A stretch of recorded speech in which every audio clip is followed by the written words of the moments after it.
ಇವತ್ತು ನಮ್ಮ ಚಿಕ್ಕಮಗಳೂರು ನಗರಕ್ಕೆ ನಮ್ಮ ರಾಜ್ಯ ಸಚಿವರಾದ ಮಹಿಳಾ ಮತ್ತು ಮಕ್ಕಳ ಕಲ್ಯಾಣ ಇಲಾಖೆ ಸಚಿವರಾದ ಶ್ರೀಮತಿ ಲಕ್ಷ್ಮೀ ಹೆಬ್ಬಾಳ್ಕರ್ ಅವರು ಆಗಮಿಸ್ತಿದ್ದಾರೆ ಅಂತ ವಿಷಯ ತಿಳಿದು ಬಂದ ಮೇಲೆ ನಾವೆಲ್ಲ ಬಿಜೆಪಿ ಮಹಿಳಾ ಮೋರ್ಚಾದ ವತಿಯಿಂದ ಅವರಿಗೆ ನಮ್ಮೂರಿಗೆ ಬರ್ತಿದಾರಲ್ಲ ಅವ್ರಿಗೆ ನಾವು ಸ್ವಾಗತ ಮಾಡಬೇಕು ಅಂತ ತುಂಬ ಪ್ರೀತಿಯಿಂದ ಅವರಿಗೆ ಅರಿಶಿನ ಕುಂಕುಮ ಮಡ್ಲಕ್ಕಿ ಎಲ್ಲ ತಗೊಂಡು ಬಂದು ನಮ್ಮ ಹಿಂದೂ ಸಂಸ್ಕೃತಿಯ ರೀತಿ ನಮ್ಮ ದೇಶ ಸಂಸ್ಕೃತಿ ರೀತಿ ನಾವು ಅವ್ರನ್ನ ವೆಲ್ಕಮ್ ಮಾಡಬೇಕು, ಅವ್ರಿಗೆ ನಮ್ಮೂರಿಗೆ ಸ್ವಾಗತ ಹೇಳೋಣ ಅಂತ ಬಂದ್ವಿ.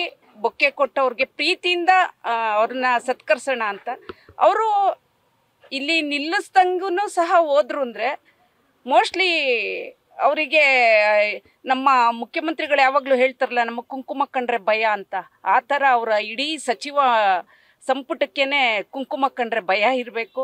ಅವ್ರಿಗೂ ಒಂದು ಅವ್ರ ಮನೆಗೆ ಹೋದ್ರೆ ಮೋಸ್ಟ್ಲಿ ಯಾವ ಹೆಣ್ಮಕ್ಳಿಗೂ ಅವರು ಕುಂಕುಮ ಕೊಟ್ಟು ಸತ್ಕಾರ ಮಾಡಲ್ಲ ಅನ್ನೋದು ಇದರಿಂದನೇ ತಿಳಿದು ಬರ್ತಾ ಇದೆ. ಸುಮಾರು 9 ಗಂಟೆಯಿಂದನೂ ನಾವು ಕಾಯ್ತಾ ಇದ್ವಿ. ಇಲ್ಲೇ ನಮ್ಮ ಕಣ್ಮುಂದೆನೇ ಹೋದ್ರು.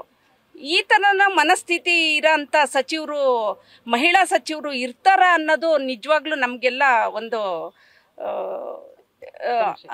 ಸಂಶಯ ಮೂಡ್ತಾ ಇದೆ. ಇವ್ರು ನಿಜವಾಗ್ಲೂ ಒಂದು ಮಹಿಳಾ ಮತ್ತು ಮಕ್ಕಳ ಅದು ತಾಯ್ತನದ ಒಂದು ಅನುಭವ ಇರೋಂಥ ಸಚಿವರ ಇವರು ಅಂತ ಒಂದು ನಮಗೇನೆ ಒಂದು ಡೌಟ್ ಬರ್ತಾ ಇದೆ.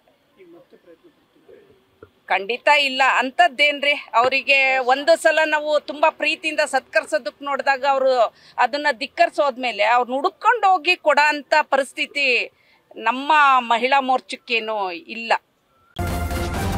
ನ್ಯೂಸ್ ಫಸ್ಟ್ ನಿರ್ಭೀತಿಯಿಂದ ನಿಮ್ಮ ಪರವಾಗಿ.